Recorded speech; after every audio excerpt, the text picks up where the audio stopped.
আজকে শুনতে চলেছেন ড্রাগন পাহাড়ের রহস্যের দ্বিতীয় এবং অন্তিম পর্ব।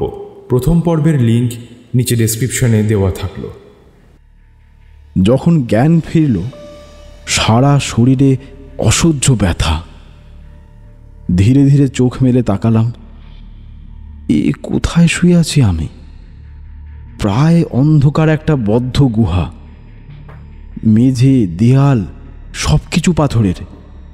সিলিংয়ে অবশ্য একটা মিটমিটে ইলেকট্রিক বাল্ব জ্বলছে, কিন্তু ওটুকু আলো যেন অন্ধকারের অস্তিত্বকে আরো প্রকট করে দিয়েছে। সময়টা দিন না রাত্রি কিচ্ছু বোঝা যাচ্ছে না। ছাদের সিলিংয়ের নিচে যে বাতাস চলাচলের জন্য একটা ছোট্ট ফোকর আছে, সে পথে এক চিলতে আলোও ঢুকছে না। আমার হাত ঘড়িটাও নেই। ওটা হয় পড়ে গেছে অথবা ওদের কেউ খুলে নিয়েছে। এতক্ষণে নিজেকে কিছুটা সামলে নিয়েছি। একটু একটু করে গত সমস্ত ঘটনাগুলো মনে পড়তে লাগলো আমার। সঙ্গে সঙ্গে বুকটা কেঁপে উঠল। এই কাদের পাল্লায় পড়েছি আমি?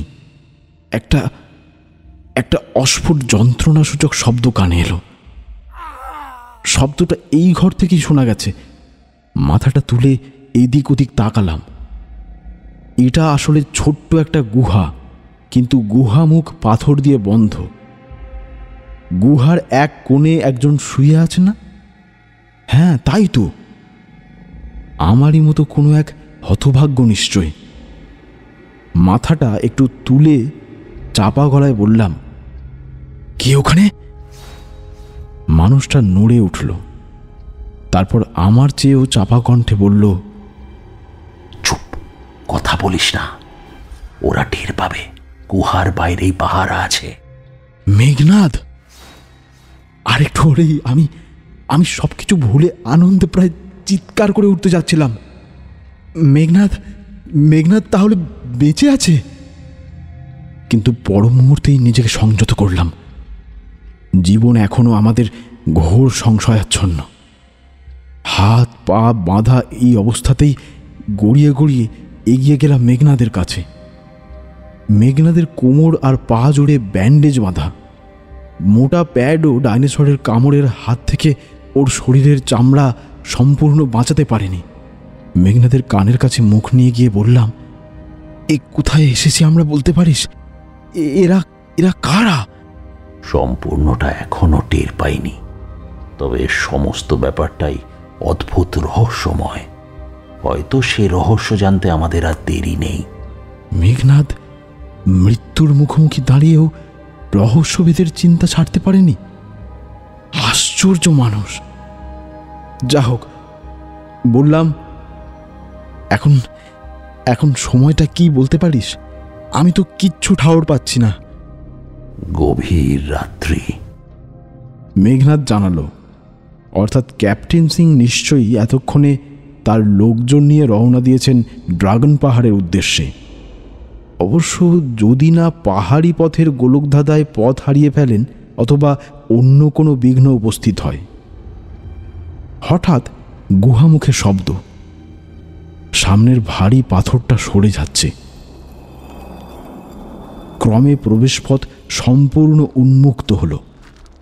সন্ধেবেলা দেখা সেই আদিবাসী দুজন গুহার মধ্যে প্রবেশ করল।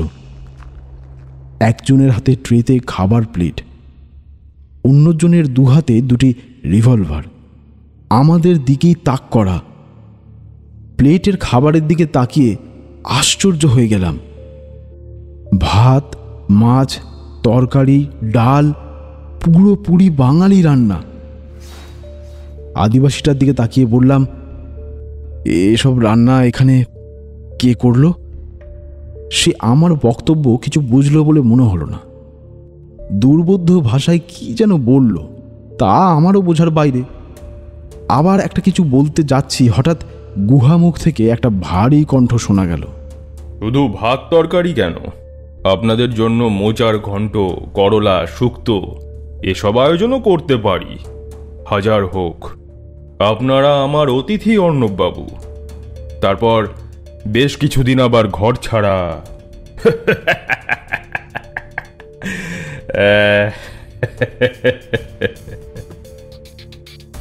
বুঝতে অসুবিধে নেই, পরিষ্কার বাংলা কথা। তাকিয়ে দেখি এক বৃদ্ধ ঘরে প্রবেশ করেছেন। বয়স 60 থেকে 80-র মধ্যে যে কোনো সংখ্যা হতে পারে। এক মাথা সাদা ধবধবে উস্কো খুস্কো চুল, দাড়ি, পরনে ঝলমলে গরম কাপড়ের পোশাক, চেহারাটা শুকনো হাড্ডি সার, নাকের ওপর পাওয়ারওয়ালা কাচের রিমলেস ফ্রেমের চশমা। বৃদ্ধ ঘরে ঢুকে প্রথমে আমাদের দুজনের দিকেই ভালো করে তাকিয়ে দেখলেন, তারপর বিচিত্র হাসি হেসে বললেন, বয়সটা কম হলে কি হয়, তোমাদের বুকের পাটা আছে, স্বীকার করতেই হচ্ছে। এরপর যে আদিবাসীটা আমাদের জন্য খাবার এনেছিল তাকে দুর্বোধ্য উচ্চারণে কি যেন বললেন। সে আমার আর মেঘনাদের হাত পায়ের সমস্ত বাঁধন খুলে দিল। বৃদ্ধ এবার একটা পাথরের স্তূপের উপর বসে সেই বিচিত্র হাসিটা হেসে বললেন, তোমাদের এখানে এভাবে এতক্ষণ হাত পা বেঁধে ফেলে রাখার জন্য দুঃখিত অর্ণববাবু আর মেঘনাথ বাবু, কিন্তু এছাড়া আমার আর উপায় ছিল না। বলতে বলতেই হঠাৎ থেমে গিয়ে বললেন, এই দেখো, তুমি বলছি বলে আবার কিছু মনে করো না যেন। সব দিক থেকে আশা করি সে অধিকার আমার আছে। আর নামের শেষে বাবুটাও বর্জন করি, কি বলো? ওটাতে বড় কৃত্রিম মনে হয়। আমরা কিন্তু একটা কথাও না বলে অবাক হয়ে তাকিয়েছিলাম মানুষটার দিকে। ড্রাগন পাহাড়ের আশ্চর্য গুহায় কে এই বৃদ্ধ? ইনি আমাদের নাম পর্যন্ত জানেন, অথচ আমরা এর সম্পর্কে কিছুই জানি না। পরস্পরকে চেনা জানা নিশ্চয়ই হবে। এত কষ্ট করে যখন তোমরা আমার এখানে এসে পড়েছ, তোমাদের স্বাদ অপূর্ণ রাখবো না নিশ্চয়ই। উনি বোধহয় আমাদের মনের কথাটা টের পেয়েই বললেন, কিন্তু তার আগে খাওয়াটা সেরে নাও। অতিথি অভুক্ত থাকুক আমি চাই না। আবার সেই বিচিত্র হাসিটা হাসলেন বৃদ্ধ। এটা বোধহয় ওর একটা মুদ্রা দোষ।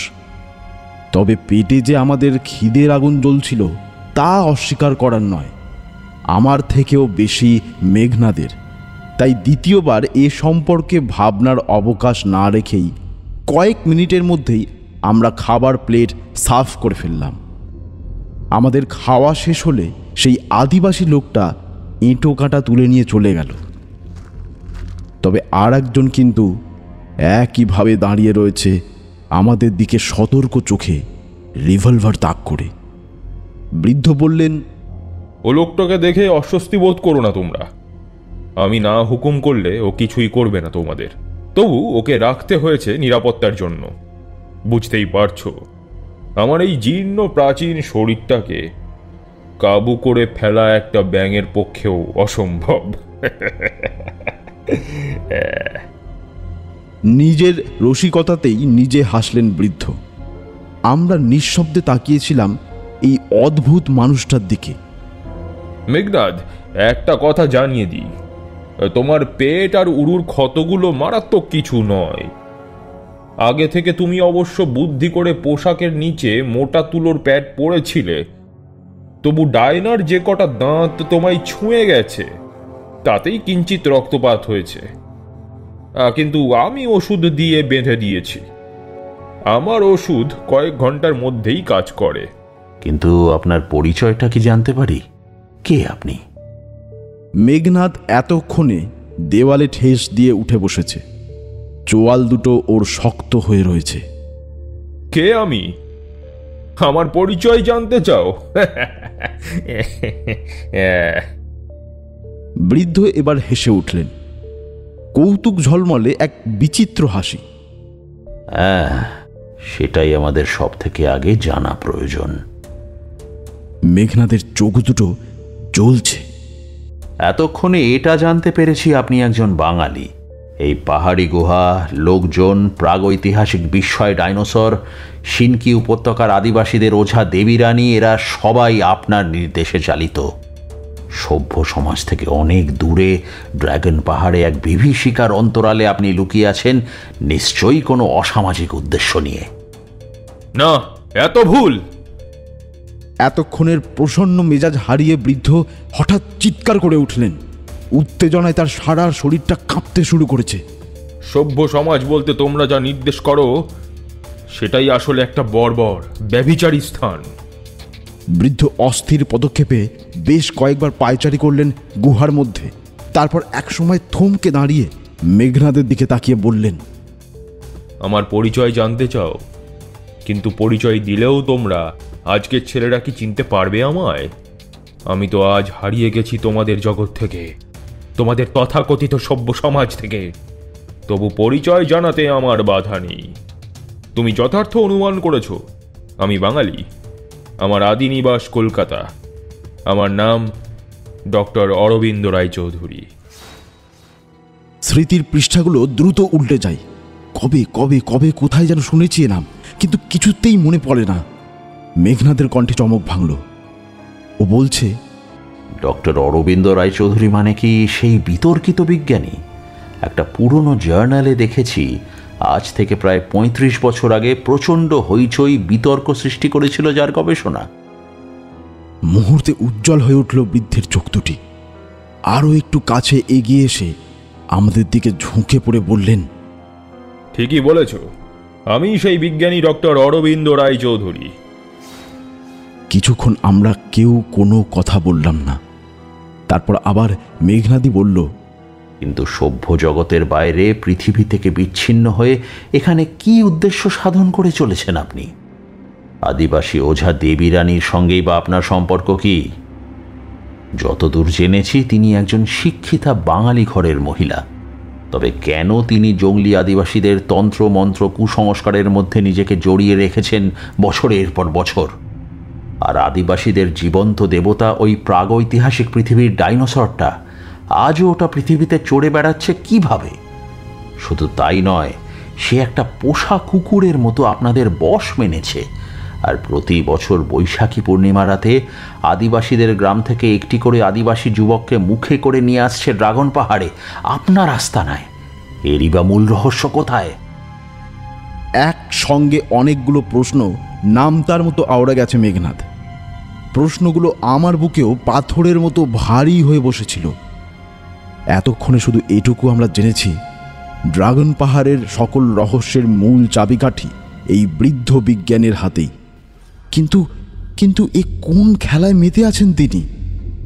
মেঘনাদের উজাড় করা প্রশ্নের ঢেউ কিছুক্ষণের জন্য যেন আচ্ছন্ন করে দিল ডক্টর রায়চৌধুরীকে। একটু সময় ঝিম হয়ে দাঁড়িয়ে রইলেন তিনি। দীর্ঘ ৩৫ বছরে এমন প্রশ্নের সম্মুখীন তিনি বোধ করি কখনো হননি। একটু বাদে মাথা তুললেন।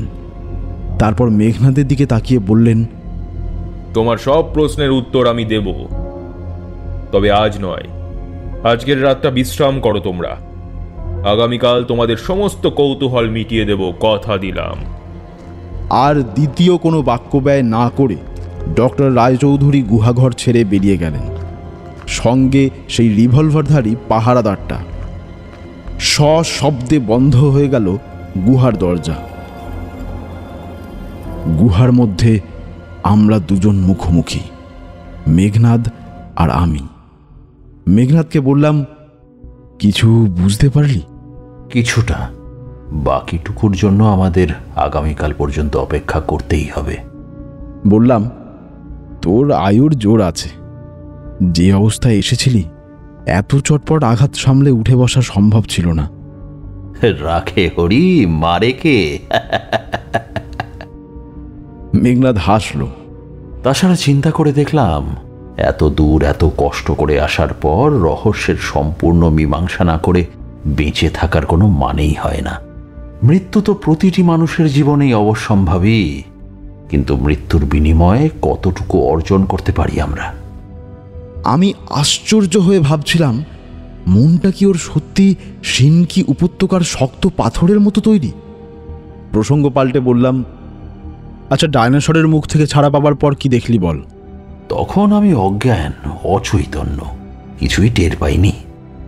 জ্ঞান যখন ফিরল, দেখি এই গুহায় বন্দি।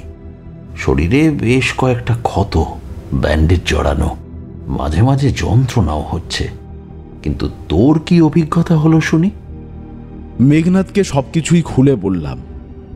ড্রাগন পাহাড়ের মুখে ক্যাপ্টেন সিংকে নিয়ে রাতের অন্ধকারে প্রতীক্ষা করার সময় থেকে ডাইনোসরকে অনুসরণ করে ড্রাগন পাহাড়ের গুহামুখ পর্যন্ত হেঁটে আসার সব কিছু অভিজ্ঞতার কথা। ক্যাপ্টেন সিং যে তার লোকজন নিয়ে যত তাড়াতাড়ি সম্ভব ফিরে আসবেন এবং পাহাড়ি শিলাখণ্ডের আড়ালে লুকিয়ে থেকে আগামীকাল সন্ধ্যের মধ্যে আমরা এই গুহা থেকে না বেরুলে একসঙ্গে সবাই মিলে গুহা আক্রমণ করবেন, তা জানাতেও ভুললাম না। মেঘনাথ আগাগোড়া আমার সব কথা চুপ করে মন দিয়ে শুনল। তারপর বলল, শুধু শেষের ব্যাপারটাতেই আমার কিছু চিন্তা রইল। ক্যাপ্টেন সিং যে ধরনের রকচটা মানুষ। বলতে বলতে থেমে গিয়ে বলল, এখন ডক্টর অরবিন্দ রায়চৌধুরীর কর্মরহস্যটাই সর্বাগ্রে সমাধান হওয়া দরকার। কিন্তু এখন কি করার আছে আমাদের? কিছু না, আপাতত নিরালম্ব নিশ্চিন্ত একটা টানা ঘুম। শরীরটা আমার সত্যিই ভীষণ অবসন্ন। আস্তে আস্তে শরীরটা চিতিয়ে মেঘনাথ শুয়ে পড়ল। মুহূর্ত পরে নাসিকা গর্জনও শুরু হয়ে গেল।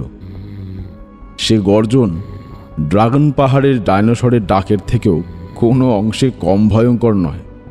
অগত্যা মেঝেতে আমিও লম্বা হলাম।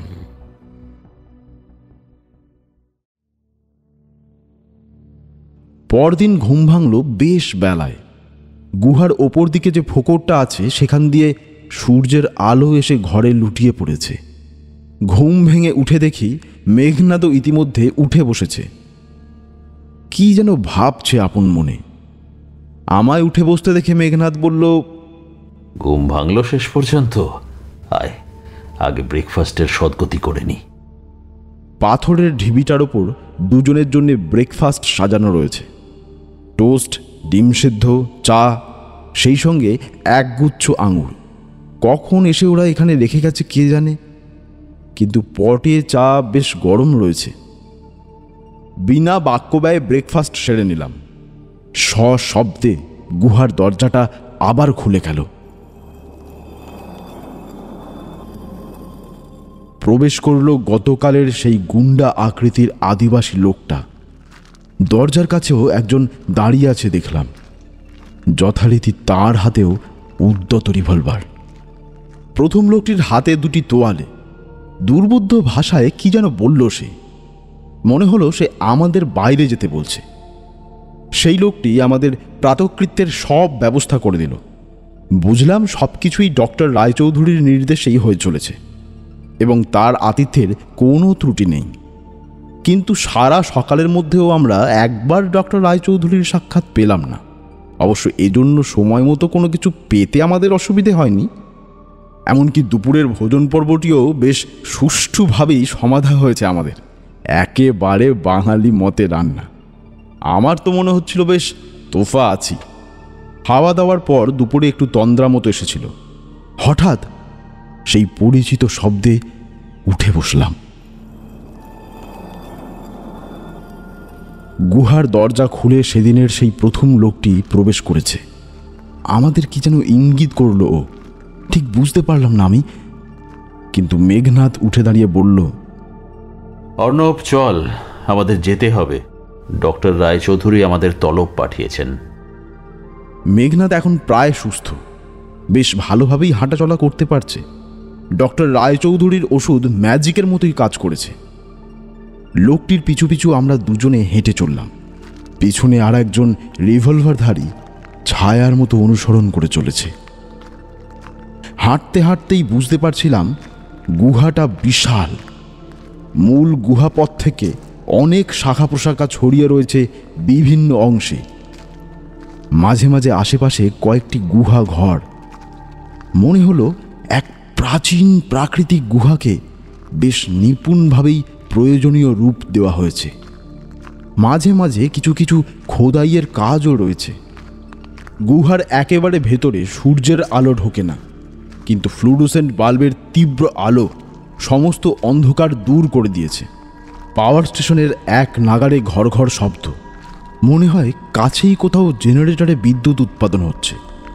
হঠাৎ একটা গোঙানির আওয়াজ। কে যেন তীব্র যন্ত্রণায় ছটফট করছে। আমরা থমকে দাঁড়ালাম। শব্দটা খুব কাছেই কোনো জায়গা থেকে ভেসে আসছে। ও কার আর্তনাদ, কিসের যন্ত্রণা ওর? কান পেতে আরো কিছু শোনার চেষ্টা করলাম, কিন্তু কিছুই বুঝতে পারলাম না। হঠাৎ পিঠে ধাতব নলের স্পর্শ। রিভলভারধারী প্রহরী আমাদের এগিয়ে চলার নির্দেশ দিচ্ছে। সে নির্দেশ আপাতত অমান্য করার উপায় নেই। টানা গুহাপথ ধরে আবার আমরা এগিয়ে চললাম। আরও কিছুটা হাঁটার পর বাঁদিকে ঘুরলাম। সামনেই একটা বড় গুহা ঘর, একটা বিরাট ল্যাবরেটরি। নানা রকম আধুনিক বৈজ্ঞানিক সাজ সরঞ্জামে সাজানো। দেওয়ালের তাকগুলিতে নানা রঙের কেমিক্যালসের বোতল। লম্বা টেবিলের ওপর কাঠের হোল্ডিংসে বসানো বিভিন্ন আকারের টেস্ট টিউব, বুনসেন, বার্নার। ল্যাবরেটরির অপর দিকে আরও নানা অদ্ভুত ধরনের যন্ত্রপাতি, যা আমার মতো আনাড়ি লোকের পক্ষে বুঝে ওঠা শক্ত। সব মিলিয়ে শিনকি উপত্যকার গহন পাহাড়ি অঞ্চলের গুহার মধ্যে এ কি অদ্ভুত বিস্ময়! দেখলাম আমার মতো মেঘনাদের বিস্মিত দৃষ্টিও সারা ল্যাবরেটরি গুহার মধ্যে ঘুরে ফিরছে। স্বাগতম মেঘনাদ আর অর্ণব। আশা করি আজকের দিনটা তোমাদের বেশ তোফা আরামেই কেটেছে। তাকিয়ে দেখি বিজ্ঞানী ডক্টর অরবিন্দ রায়চৌধুরী ল্যাবরেটরি ঘরের এক কোণে দাঁড়িয়ে আমাদের দিকে তাকিয়ে সেই বিচিত্র হাসিটা হাসছেন। এ হাসি মানুষটার চরিত্রের সঙ্গে কেমন যেন বেমানান, বেখাপ্পা মনে হয়। মাথার ভেতরটা ঝিমঝিম করে ওঠে। আমি তোমাদের ডেকে পাঠিয়েছিলাম, কারণটা আশা করি বুঝতে পারছো। গতকাল রাতে আমি কথা দিয়েছিলাম তোমাদের সব কৌতূহল আমি মেটাবো। এরপর ডক্টর রায়চৌধুরী আমাদের পিছনে দাঁড়িয়ে থাকা রিভলভারধারী প্রহরীটিকে দুর্বোধ্য ভাষায় কি যেন বললেন। সে চলে গেল। ওকে এখান থেকে বেরিয়ে বাইরে দাঁড়াতে বলেছি, তোমাদের অস্বস্তির কথা অনুমান করেই। সেই বিচিত্র হাসিটা হেসে ডক্টর অরবিন্দ রায়চৌধুরী বললেন, তোমাদের অবস্থায় পড়লে আমারও একই দশা হতো, স্বীকার করছি। সামনেই একটা লম্বা সোফা ছিল। সেদিকে আঙুল দেখিয়ে বললেন, বসো। বসলাম। সঙ্গে তিনিও বসলেন। কিছুক্ষণ আমরা কেউ কোনো কথা বললাম না। তারপর ডক্টর রায়চৌধুরী বললেন, আমি আজ আমার জীবনের সমস্ত কথা তোমাদের বলতে পারি, কিন্তু তার সঙ্গে একটা শর্ত থাকবে। কি শর্ত? আমি বললাম, আমায় কথা দিতে হবে সব বলার শেষে যা অনুরোধ করব তাতে রাজি হবে তোমরা। অনুরোধ কি না জেনে কথা দেওয়া কি সম্ভব ডক্টর রায়চৌধুরী? মেঘনাদের কথার উত্তরে শান্ত চোখ দুটো একবার জ্বলে উঠল বৃদ্ধ বিজ্ঞানীর। তারপর মুহূর্ত পরেই ঠোঁটে হাসি ফুটিয়ে শান্ত কণ্ঠে বললেন, বেশ তো, আমার জীবন কাহিনীটাই তাহলে আগে শোনো তোমরা। সোফা ছেড়ে উঠে ল্যাবরেটরি গুহা ঘরে বেশ কয়েকবার পায়চারি করলেন ডক্টর রায়চৌধুরী। অতীতের প্রসঙ্গে স্মৃতির ঝড় উঠছে তার মনে। এইভাবে বেশ কিছুটা সময় কেটে গেল। আমরাও নীরবে প্রতীক্ষা করছিলাম। হঠাৎ পায়চারি থামিয়ে থমকে দাঁড়ালেন ডক্টর রায়চৌধুরী। তার দু চোখে এক অদ্ভুত দৃষ্টি। আমাদের দিকে কয়েক পা এগিয়ে এসে বললেন, শোনো মেঘনাদ আর অর্ণব, আমি ডক্টর অরবিন্দ রায়চৌধুরী। সভ্য দুনিয়ার আমি একজন সত্য সন্ধানী বিজ্ঞানী, কিন্তু তোমাদের সভ্য সমাজ আমায় শুধু অবহেলাই করেনি, করেছে চরম অপমান আর বঞ্চনা। তা যদি না করত, তাহলে আমার জীবনব্যাপী গবেষণার স্বার্থে উত্তরের এই দুর্গম পাহাড়ি গুহায় এমন চোরের মতো লুকিয়ে থেকে গবেষণা চালাতে হতো না। আচ্ছা, কি ধরনের অপমান আপনাকে সইতে হয়েছে শুনতে পারি? আর কারণটাই বা কি? আমার এই প্রশ্নে যেন দপ করে আগুন জ্বলে উঠল। ডক্টর রায়চৌধুরীর মুখের চেহারা গেল বদলে। বুকের মধ্যে চাপা বারুদে অগ্নিসংযোগ হলো বুঝি। উনি চিৎকার করে উঠলেন। যে অপমান আর অকৃতজ্ঞতার বোঝা একদিন ওরা এক মানবসেবী বিজ্ঞানীর মাথায় চাপাতে চেয়েছে, তার নজির ইতিহাসে দুর্লভ। ওরা আমায় হেনস্থা করেছে, আমার নামে খুনের অভিযোগ এনে আমার বডি ওয়ারেন্ট বার করেছে। ডক্টর অরবিন্দ রায়চৌধুরী থমকে গেলেন। উত্তেজনার আধিক্যে উনি যেন কিছুক্ষণের জন্য নিজেকে হারিয়ে ফেলেছিলেন। এবার এবার প্রকৃতিস্থ হতে চাইলেন। একটু থেমে বললেন, আজ থেকে ৩৫ বছর আগে আমি বাস করতাম কলকাতা মহানগরীতে। আমার রিসার্চ ল্যাবরেটরি ছিল ভবানীপুরের রূপচাঁদ মুখার্জি লেনে। পেশায় ছিলাম আমি ডাক্তার। আপনার গবেষণার বিষয়বস্তু কি ছিল? Human body. মানুষের জরা এবং বার্ধক্য রোধ করে মানুষকে ইচ্ছামতো দীর্ঘায়ু করার উপায় উদ্ভাবনের চেষ্টায় আমি আমার গবেষণা শুরু করেছিলাম। কিন্তু তা কি সম্ভব? আজ পর্যন্ত এই প্রচেষ্টায় কেউ সফলকাম হননি। তাছাড়া মেঘনাদের কথা শেষ হবার আগেই ডক্টর রায়চৌধুরী বলে উঠলেন, তাছাড়া তুমি কি বলতে চাও আমি বুঝেছি মেঘনাদ। অতি দীর্ঘ আয়ু সাধারণ মানুষের জীবনকে শুধু বিলম্বিতই করে না, আনে অবসাদ, ক্লান্তি। সমাজ ও রাষ্ট্রের পক্ষে জিনিস মারাত্মক সমস্যা হয়ে দাঁড়াতে পারে। এই সঙ্গে বার্ধক্যও মনুষ্যদেহের স্বাভাবিক পরিণতি। বলতে বলতে ডক্টর অরবিন্দ রায়চৌধুরী উঠে দাঁড়ালেন।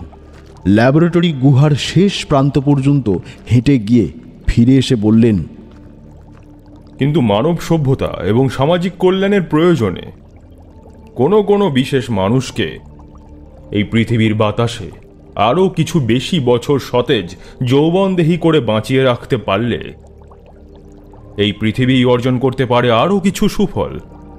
বলতে বলতে উত্তেজিত হয়ে পড়লেন ডক্টর রায়চৌধুরী। ভাবতে পারো, ১৯ শতাব্দীর ভারতীয় রেনেসাঁস, প্রধান প্রাণ পুরুষ রাজা রামমোহন রায়, স্বামী বিবেকানন্দ, আচার্য জগদীশচন্দ্র বসু কিংবা রবীন্দ্রনাথকে যদি আরো ৫০ বছর বাঁচিয়ে রাখা যেত, কিংবা এই পৃথিবীতে আমরা যদি আইজ্যাক নিউটন, আইনস্টাইনের মতো বিজ্ঞানী, মার্কস, লেনিন, হোচিমিনের মতো তাত্ত্বিক রাষ্ট্রনেতাকে আরো বেশ কিছুদিন বাঁচিয়ে রাখতে পারতাম, তবে কি পৃথিবী তাদের কাছ থেকে আরো কিছু অর্জন করতে পারত না? হয়তো বিশ্ব সভ্যতার ইতিহাস যেত বদলে, মনুষ্য জাতির দুর্ভাগা শতাব্দীর পর শতাব্দী অতিক্রান্ত হয়, কিন্তু এ ধরনের প্রতিভা নিয়ে জন্মগ্রহণ করেন মাত্র অল্প কয়েকজন। আরো দুর্ভাগ্য, তাদের মধ্যে অনেককেই জীবন থেকে বিদায় নিতে হয় তাদের আরাধ্য কর্ম সম্পাদনের পূর্বেই। এইভাবেই ধরিত্রী যুগে যুগে বঞ্চিত হয় তার সম্পূর্ণ পাওনা থেকে। আমরা নিঃশব্দে শুনছিলাম ডক্টর রায়চৌধুরীর কথাগুলি। তার কণ্ঠস্বরে আশ্চর্য প্রত্যয়। একটু থেমে আবার উনি বলতে শুরু করলেন, তাই মানুষের দীর্ঘায়ু লাভের ব্যাপারটা নিয়েই আমি আমার গবেষণা শুরু করি।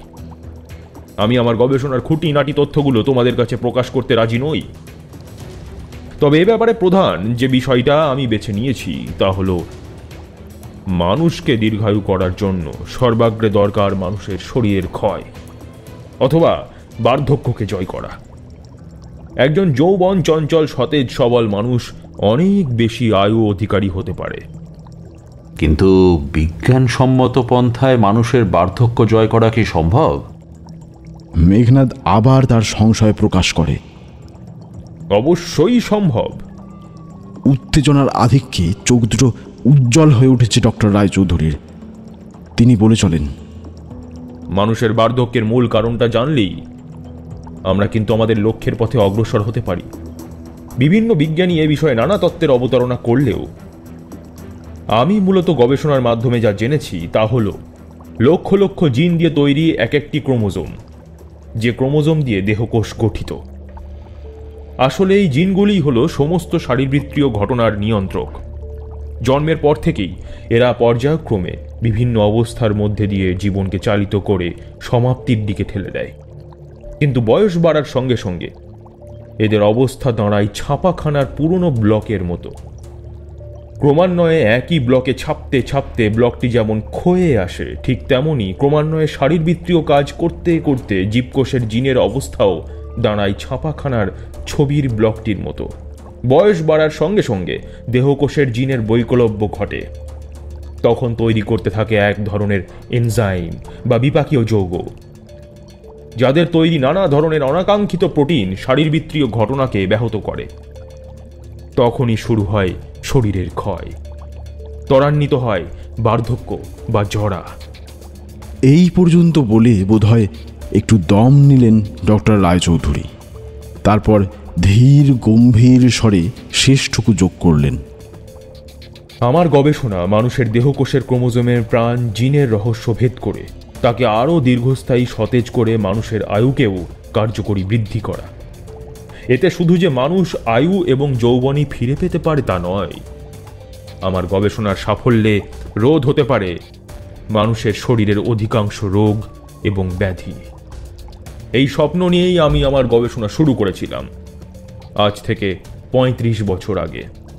তারপর যেন অজান্তেই শব্দটা আমার মুখ থেকে বেরিয়ে গেল। গবেষণা শুরু করেছিলাম প্রথমে উদ্ভিদের ওপর। কয়েক বছর পরীক্ষা নিরীক্ষা চালিয়ে সুফল পেলাম। এরপর পরীক্ষা চালালাম টিকটিকি, গিনিপিগ, খরগোশ ইত্যাদি ছোটখাটো জীবের ওপর।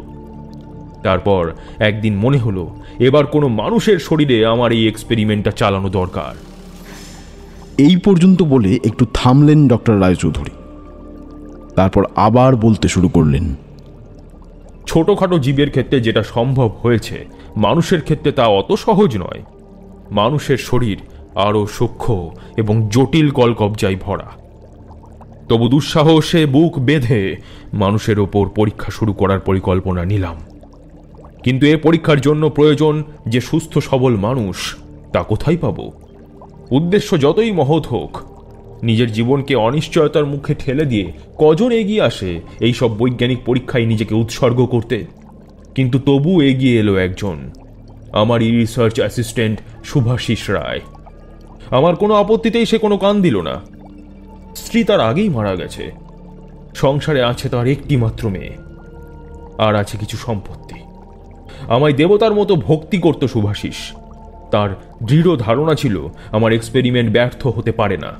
তবু তার ওপর এক্সপেরিমেন্ট শুরু করার আগে জোর করে তার সমস্ত সম্পত্তি আমার নামে লিখে দিল, সেই সঙ্গে তার মেয়ে মিতালির দায়ী দায়িত্ব।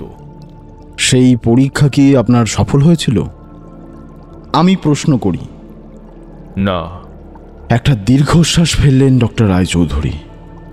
তারপর বিষণ্ণ কণ্ঠে বললেন, ল্যাবরেটরিতে শুভাশিসের জিনের কেমিক্যাল ট্রিটমেন্ট প্রয়োগ করার ঘন্টা কয়েকের মধ্যেই মৃত্যু হয়েছিল ওর।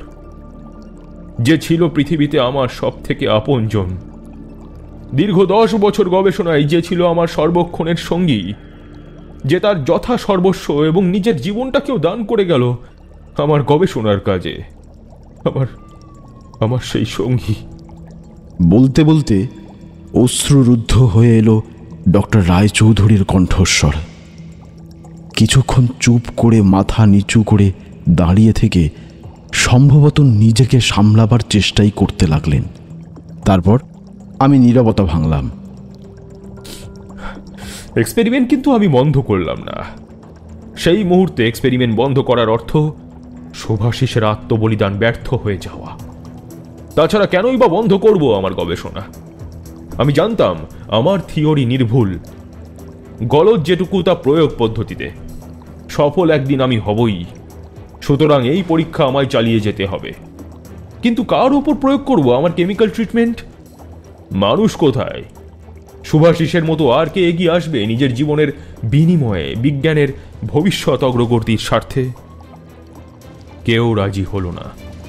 আশাভঙ্গের অস্থিরতায় আমি ক্রমশ উন্মাদ হয়ে উঠতে লাগলাম। বৈজ্ঞানিক গবেষণার জন্য সুস্থ জীবন্ত মানুষ আমার চাই, যে কোনো পথে, যে কোনো উপায়ে। অবশেষে অন্ধকার বাঁকা পথে নামলাম। তখন সবেমাত্র দেশ বিভাগ হয়েছে। হাজার হাজার ছিন্নমূল উদ্বাস্তু সীমান্ত পেরিয়ে এপার বাংলায় পালিয়ে আসছে। সুষ্ঠু পুনর্বাসন অনেকেই পাচ্ছেন না। তারা রাত কাটাতে বাধ্য হচ্ছে শিয়ালদা স্টেশন, ফুটপাথ কিংবা বাড়ির খোলা বারান্দায়। আমি রাতের অন্ধকারে মানুষ চুরি শুরু করলাম। মানুষ চুরি? মেঘনাদের কণ্ঠে বিস্ময়। হ্যাঁ, উত্তেজনায় গলা কাঁপতে লাগলো ডক্টর রায়চৌধুরীর। বললেন, কি দাম ওই মানুষগুলোর! জীবনের অবহেলায় আর বুভুক্ষায় ওদের তো অনেকেরই মৃত্যু হতো কিছুদিনের মধ্যেই। তার মধ্যে কয়েকজন যদি জীবন উৎসর্গ করে, আগামীকালের বিজ্ঞান শুরু করবে তার নতুন ইতিহাস। সভ্যতা এগিয়ে যাবে নতুন আলোর পথে। কিন্তু এ কাজ করতেন কিভাবে? জিজ্ঞেস না করে আমি পারলাম না। নির্জন রাতে একা একা গাড়ি নিয়ে ঘুরে বেড়াতাম শহর কলকাতার আনাচে কানাচে। তারপর সুবিধে মতো জায়গায় সুযোগ পেলেই ক্লোরোফর্মে অজ্ঞান করে তুলে আনতাম কোনো ভবঘুরেকে। কিন্তু এত প্রচেষ্টা অধ্যাবসায় সত্ত্বেও আমি সফলতার মুখ দেখতে পেলাম না। একটা মানুষও বাঁচল না। জিনের ওপর কেমিক্যাল ট্রিটমেন্টের ধাক্কা একটা শরীরও সইতে পারল না। মাত্র কয়েক ঘন্টা, তারপরে আমার পরীক্ষিত মানুষ ঢলে পড়ত মৃত্যু ঘুমে। এইভাবে একটার পর একটা মানুষ মরতে লাগলো আমার হাতে।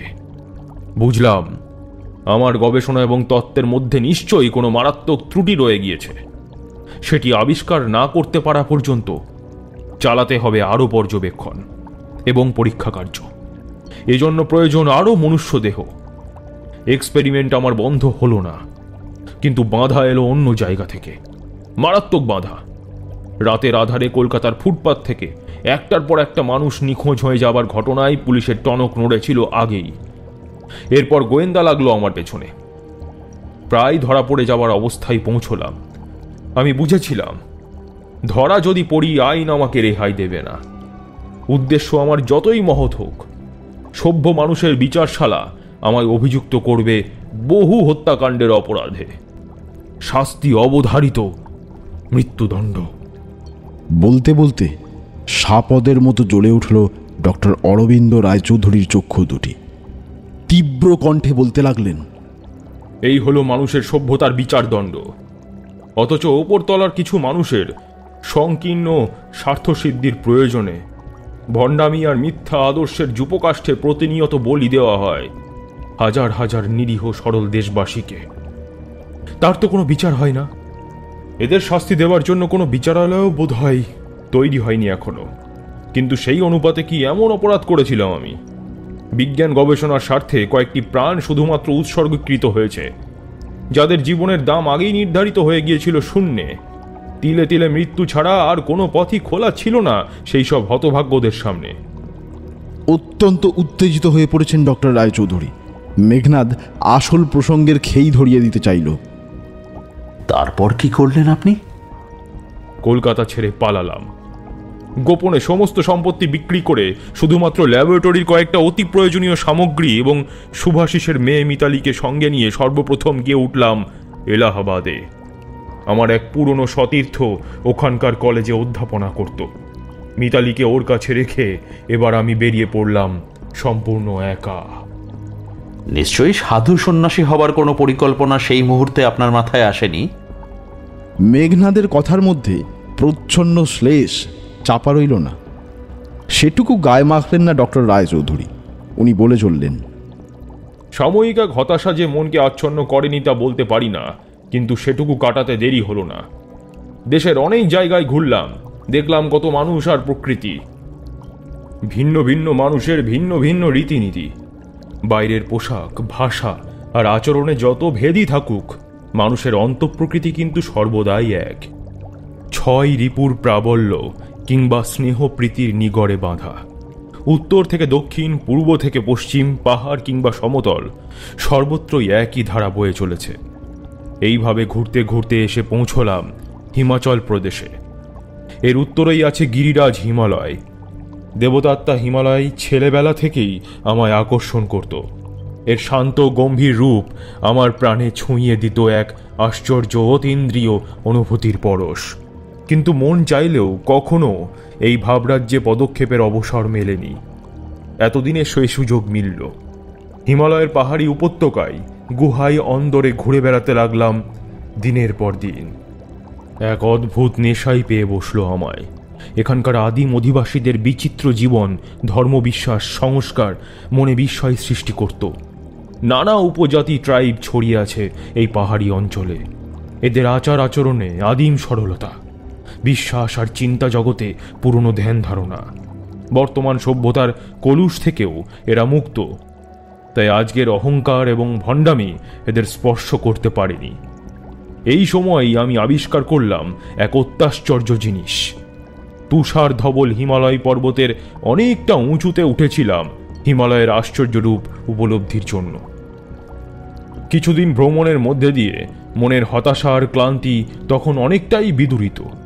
ইচ্ছে ছিল ধ্যানমগ্ন হিমালয়ের তুধার গিরিটা দর্শন করে আবার ফিরে যাব আমার নিজের জগতে। গবেষণা আমার তখনও অসম্পূর্ণ। ঠিক সেই সময়ই এই শিনকি উপত্যকার আরও উত্তরে হাজার হাজার বছরের বরফের রাজ্যে একদিন ভয়ঙ্কর তুষার ঝড়ের মধ্যে পড়লাম। ওই অবস্থায় প্রাণ ফিরে পাবো ভাবিনি, কিন্তু তবু যখন প্রাণ পেলাম, কোথায় যে ছিটকে গিয়ে পড়েছি বুঝতে পারলাম না। দিক নির্দেশ করতে না পেরে চলে গিয়েছিলাম আরও উত্তরে। সভ্য মানুষের পদক্ষেপ সেখানে কোনো দিনও পড়েনি। যত দৃষ্টি যায় শুধু বরফ আর বরফ, জমাট কঠিন বরফের স্তূপ। এরই মধ্যে চোখে পড়ল নীরের বরফের মধ্যে প্রাকৃতিক কারণে সৃষ্ট এক সাম্প্রতিক ফাটল। ফাটলের মধ্যে কি একটা রয়েছে, দেখা যাচ্ছে না।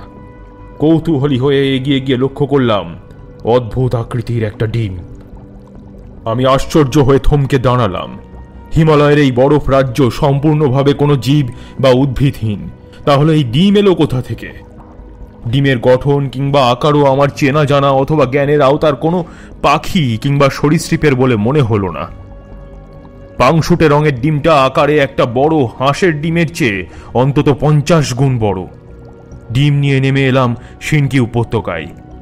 এই পাহাড়ি গুহায় বিশেষ কৃত্রিম প্রক্রিয়ায় ডিমটিকে ফুটিয়ে বাচ্চার জন্ম দিলাম। ডিম থেকে জন্ম নিল বিচিত্র চেহারা টিকটিকি জাতীয় এক অদ্ভুত সরীসৃপ শিশু। জীবটি ভালো করে পরীক্ষা করেই চমকে উঠলাম আমি। এই যে অবিশ্বাস্য! ডিম ফুটে যে সরীসৃপের জন্ম হয়েছে তার বাস ছিল লুপ্ত প্রাগৈতিহাসিক পৃথিবীতে। 10 কোটি বছর আগের ডাইনোসর গোষ্ঠীর এটি ব্রন্টোসরাস শ্রেণীর অন্তর্ভুক্ত। কিন্তু এটা কি করে সম্ভব হলো ডক্টর রায়চৌধুরী? আমি প্রশ্ন না তুলে পারলাম না। 10 কোটি বছর পূর্বের কোনো সরীসৃপ প্রাণীর ডিম এত কোটি বছর যাবৎ থেকে যেতে পারে? ব্যাপারটা বিস্ময়কর, সন্দেহ নেই, কিন্তু এক্ষেত্রে সম্ভব হয়েছে। আমার ধারণা হিমালয় অঞ্চলের কোটি কোটি বছর যাবৎ প্রচণ্ড শৈত্য এবং বরফের নিচে ঝিমটি হিমায়িত হয়ে থাকার ফলেই এইভাবে ডিমের প্রাণ যুগ যুগ ধরে ডিমের ভেতর অব্যক্ত অবস্থায় থাকতে পেরেছে। ঠিক যেমনভাবে উদ্ভিদের বীজ ঘুমিয়ে থাকতে পারে বছরের পর বছর কোনো সংরক্ষিত স্থানে, তারপর অনুকূল পরিবেশে মাটি আর জলের স্পর্শ পেয়ে জেগে ওঠে তার প্রাণ, বেরিয়ে আসে অঙ্কুর। এইভাবে জীবিত দেহকে হিমায়িত করে রাখার পদ্ধতি আজকের বিজ্ঞানের মোটেই অজানা নয়। জনৈক মার্কিন বিজ্ঞানী কিছুদিন আগে একটি বাঁদরকে একাদিক্রমে 10 বছর হিমায়িত করে রাখতে পেরেছিলেন বলে শোনা গেছে। আগামী দিনে এর প্রয়োজন বিজ্ঞানীরা আরও বেশি করে অনুভব করবেন, বিশেষত দূর মহাকাশ যাত্রার দিনগুলিতে। তারপর ডক্টর রায়চৌধুরী? কথার আবেগে প্রসঙ্গের বাইরে চলে যাচ্ছিলেন বৃদ্ধ বিজ্ঞানী। মেঘনাথ তাই আসল কথার খেই ধরিয়ে দিতে চাইল। তারপরেই শুরু হলো আমার জীবনের নতুন অধ্যায়। রূপকথার মতো অবিশ্বাস্য মনে হলেও তা রোমাঞ্চকর, কঠিন, বাস্তব।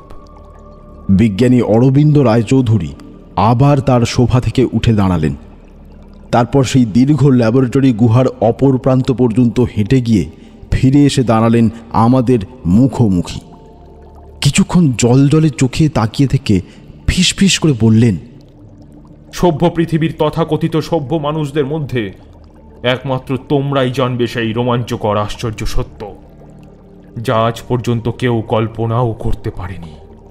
প্রতি মুহূর্তের উত্তেজনায় ডক্টর রায়চৌধুরীর চোখ দুটো হয়ে উঠছে উজ্জ্বল থেকে উজ্জ্বলতর।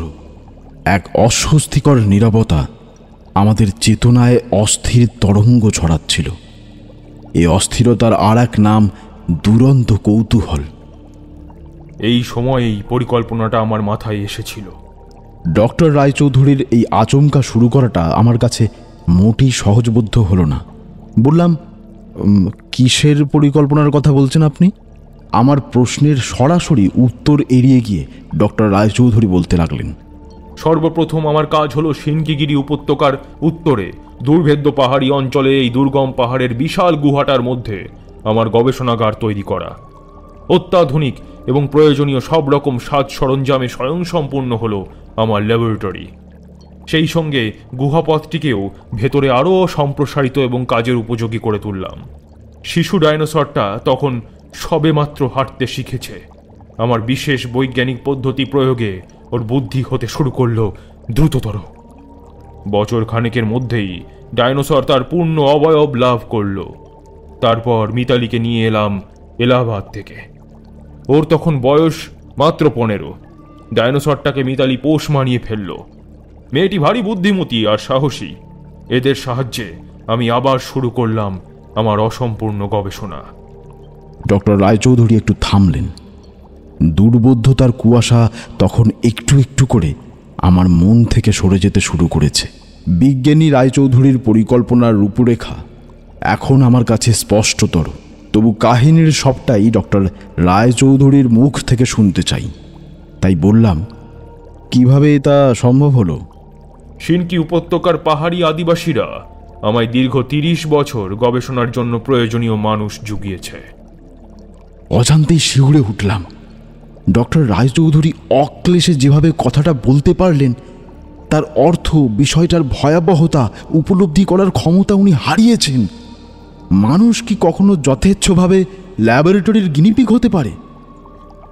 নিজের বাহাদুরির কথা বলতে বলতে বৃদ্ধ বিজ্ঞানীর সারা মুখটা তখন উত্তেজনায় চকচক করছে।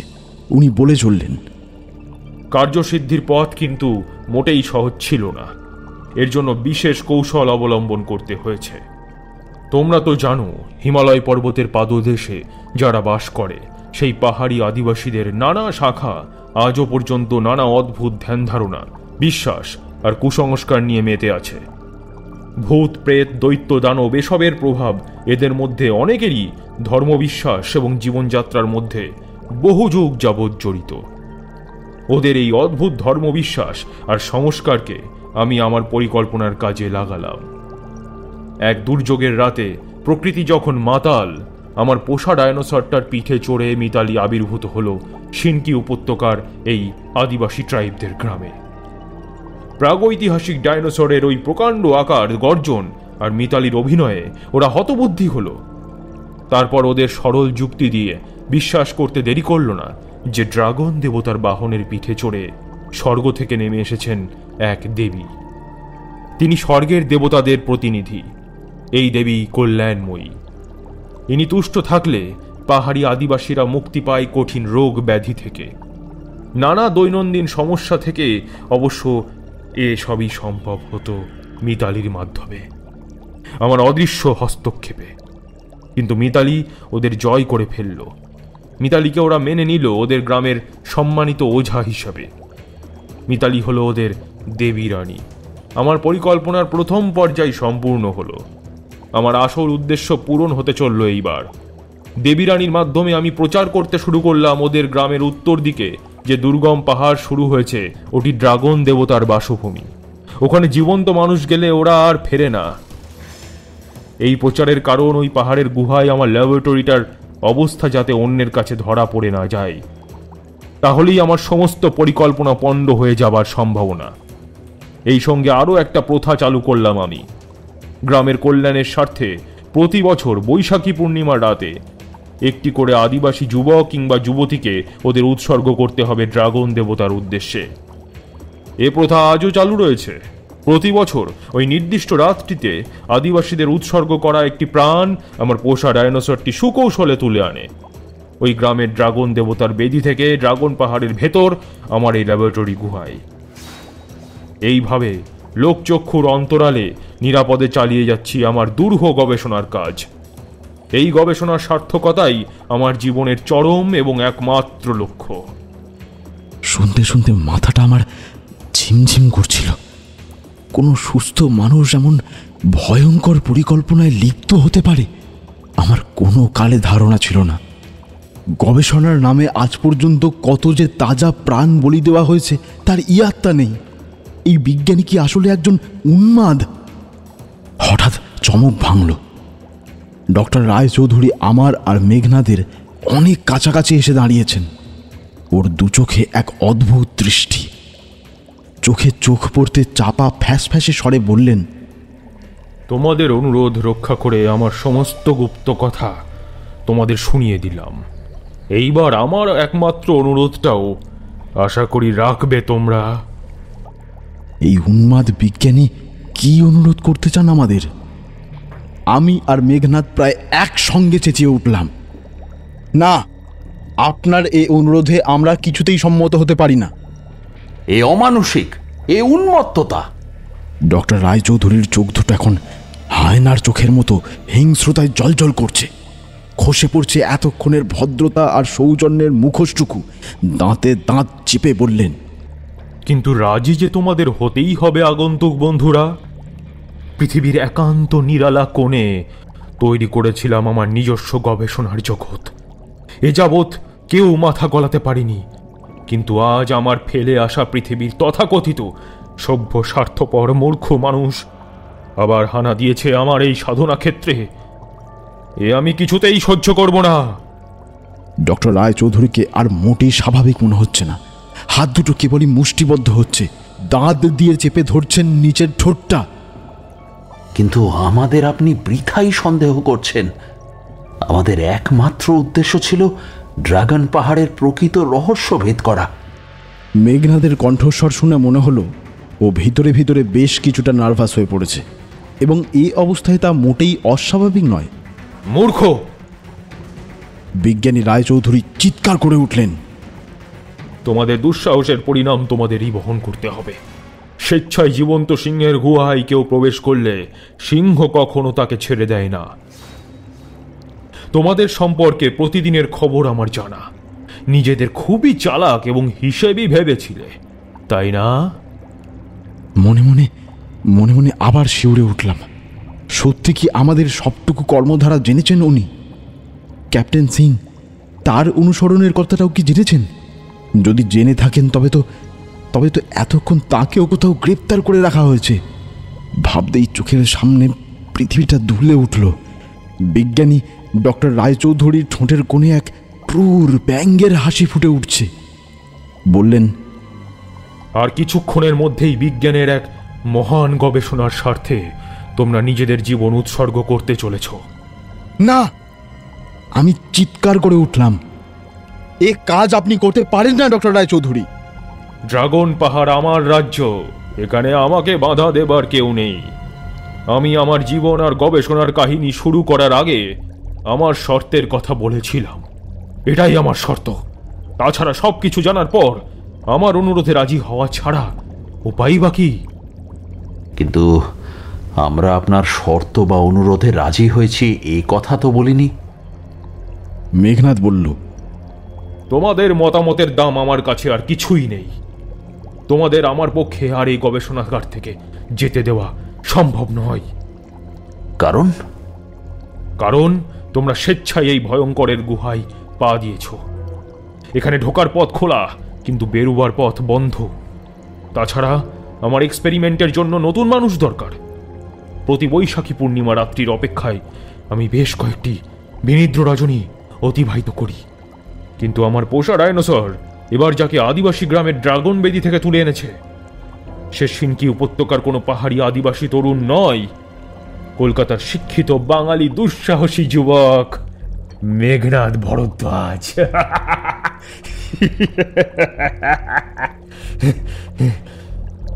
বলতে বলতে ডক্টর রায়চৌধুরী হেসে উঠলেন।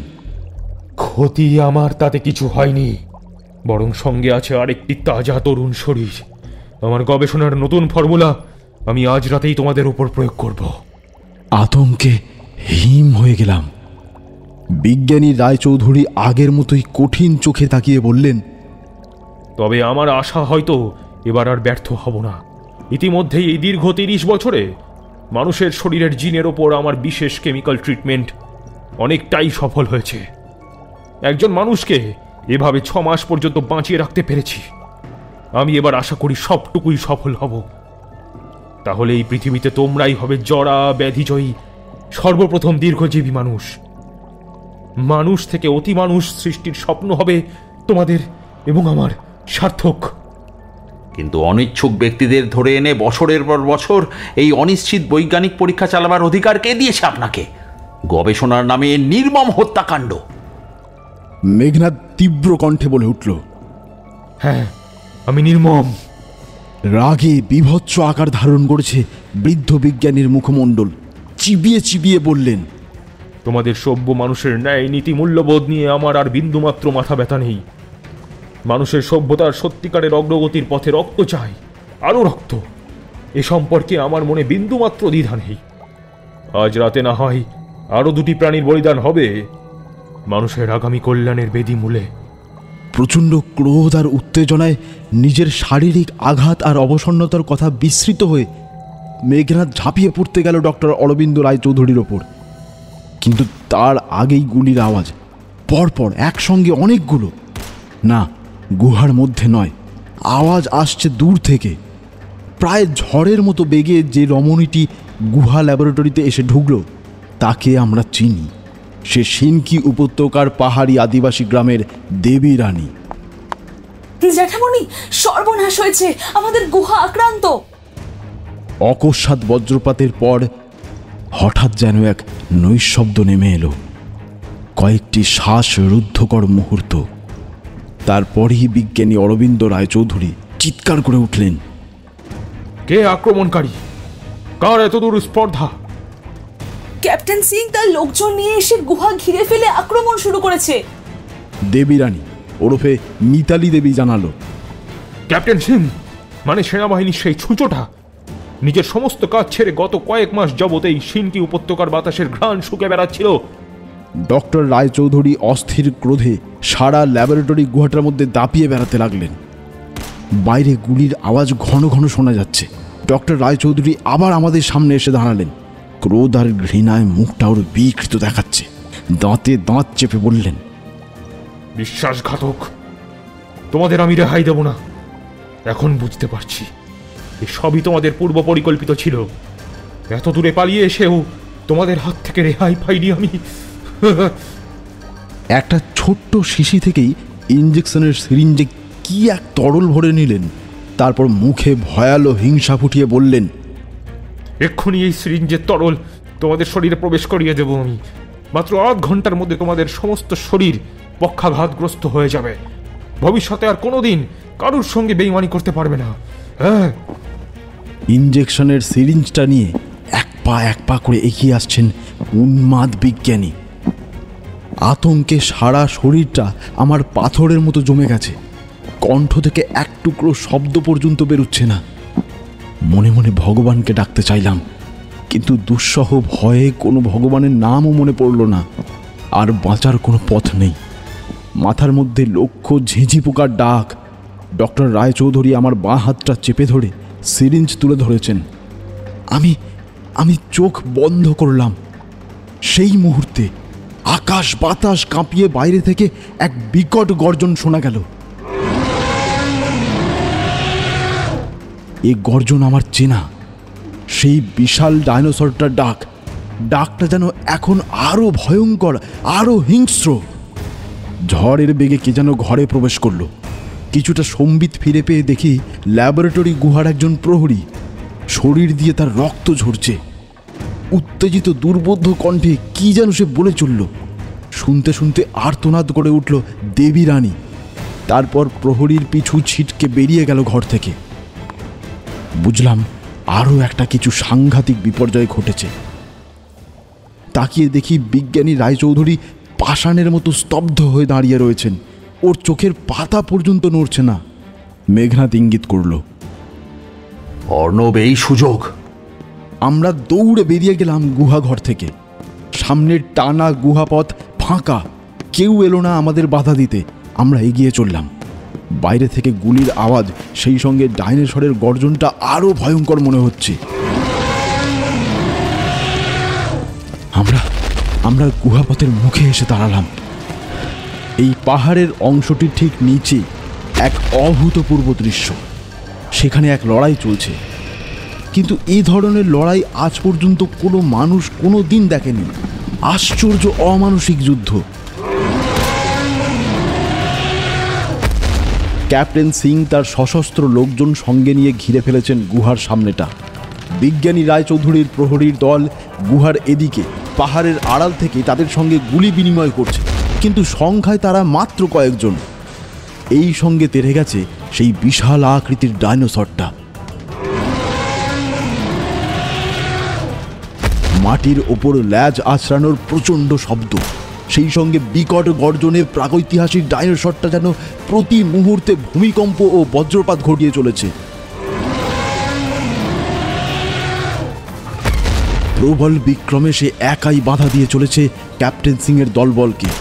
ক্যাপ্টেন সিংয়ের গুহা প্রবেশের ইচ্ছাকে সে সর্বশক্তি দিয়ে প্রতিরোধ করে চলেছে। কিন্তু সে জানোয়ার, হোক না বিশাল অসুর শক্তির অধিকারী, তবু মানুষ তার চেয়ে অনেক কৌশলী, হিংস্র। প্রতি মুহূর্তে সে আরও বেশি আহত হয়ে চলেছে। ক্যাপ্টেন সিংয়ের দল বন্দুকের গুলিতে ঝাঁঝরা করে দিচ্ছে তার পর্বত প্রমাণ শরীরটা। তার গর্জন এখন ক্রমেই আর্তনাদের রূপ নিচ্ছে, কিন্তু তবু সে পিছু হটতে রাজি নয়। অনেকক্ষণ ধরে চলল এই আশ্চর্য লড়াই। 10 কোটি বছর আগের এই প্রাগৈতিহাসিক জীব তার জীবনদাতার জীবনের রক্ষা কবচ হয়ে তার অন্যের ঋণ শোধ করে চলেছে। যতক্ষণ দেহে প্রাণ আছে, একজন আক্রমণকারীকেও ল্যাবরেটরি গুহার মধ্যে প্রবেশ করতে দেবে না। হু হু করে রক্ত ঝরছে ডাইনোসরের শরীর দিয়ে, দুর্বলতায় টলে টলে পড়ছে সে। তবু পালাতে সে জানে না।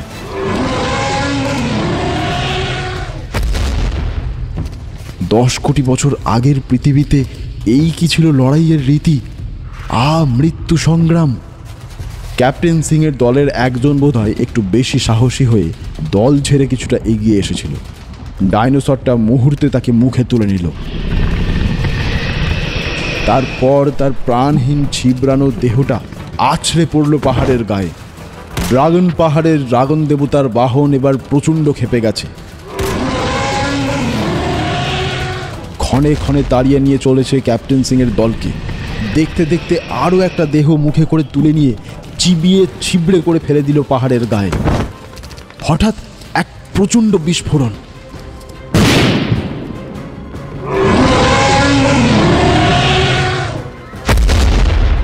তারপর বিকট গর্জনে মুখ থুবড়ে পড়ল পাহাড়ি ড্রাগন, ডক্টর রায়চৌধুরীর পোষা ডাইনোসর।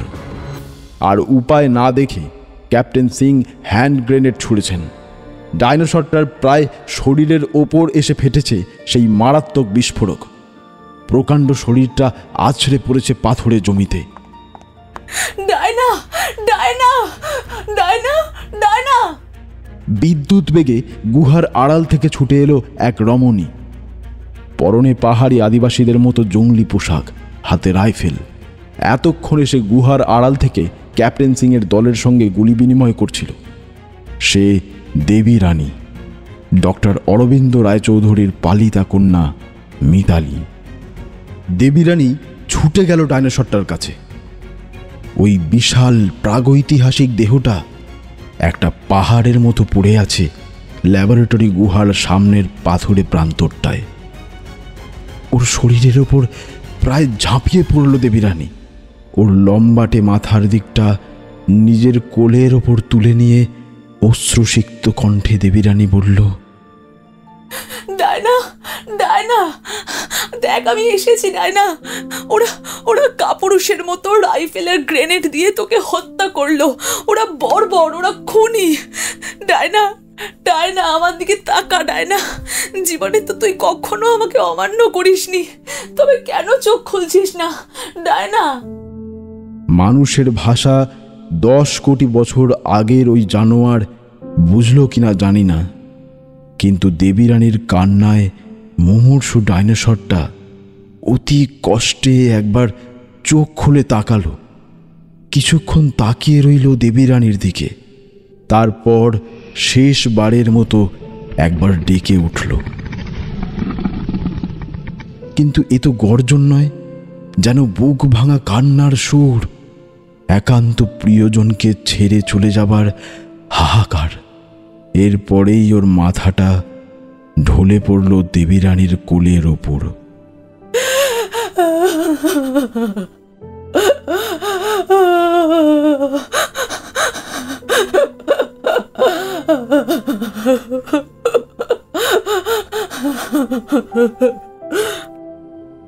দেবীরানী শিশুর মতো কেঁদে উঠল ওই প্রাগৈতিহাসিক ডাইনোসরের মাথা কোলে নিয়ে।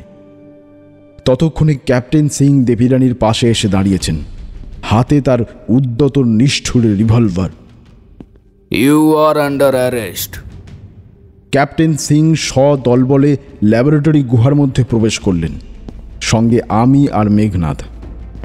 ওপক্ষের লোকজন যে কজন ছিল, একটু আগে লড়াইয়ে তারা প্রায় সকলেই অল্প বিস্তর আহত, তাই ধরা পড়তে দেরি হলো না।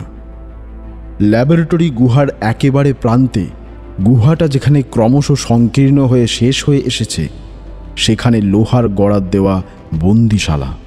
তার মধ্যে কয়েকজন স্থানীয় পাহাড়ি আদিবাসী, কেউ অর্ধমৃত, কেউ বা মৃতপ্রায়। বিজ্ঞানী রায়চৌধুরীর বিজ্ঞান গবেষণার মানুষ গিনিপিগ এরা। তাদেরও গুহার বাইরে নিয়ে আসা হলো। কিন্তু সকল রহস্যের যে মূল নায়ক, সেই বিজ্ঞানী ডক্টর অরবিন্দ রায়চৌধুরী কোথায়?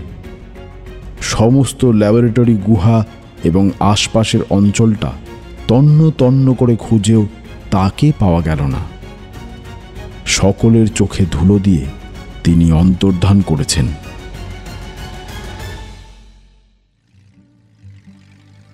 জিপ ছুটে চলেছিল কাটার রোডের পথ ধরে। সিনকি গিরি উপত্যকা এখন অনেক পিছনে। জিপের মধ্যে আমরা 3টি প্রাণী। স্টিয়ারিং হুইল ক্যাপ্টেন সিংয়ের হাতে। ক্যাপ্টেন সিং গলগল করে অনেক কথা বলে যাচ্ছিলেন। আজ তার প্রাণে আনন্দের তুফান উঠেছে। সিনকি উপত্যকার বিভীষিকার অবসান ঘটাতে পেরেছেন তিনি। মেঘনাথ কিংবা আমাকে ঠিক সময় ডেকে এনে কাজে লাগাতে পারার কৃতিত্ব তার কম নয়। সুতরাং একটা ভালো রকম সরকারি পুরস্কারের ভাগ্য থেকে কেউই তাকে বঞ্চিত করতে পারবে না। তো একটা বিরাট দুঃখ থেকে গেল মেঘনাথ ভাইয়া। ক্যাপ্টেন সিং বললেন, 10 কোটি বছর আগের পৃথিবীর অতিকায় ডাইনোসরটা যদি জ্যান্ত ধরতে পারতাম, আজকের পৃথিবীতে এক জীবন্ত বিস্ময় হয়ে থেকে যেতে পারত। কিরকম হইচইটা হতো ভেবে দেখুন। ডাইনোসরটার কথা তখন আমিও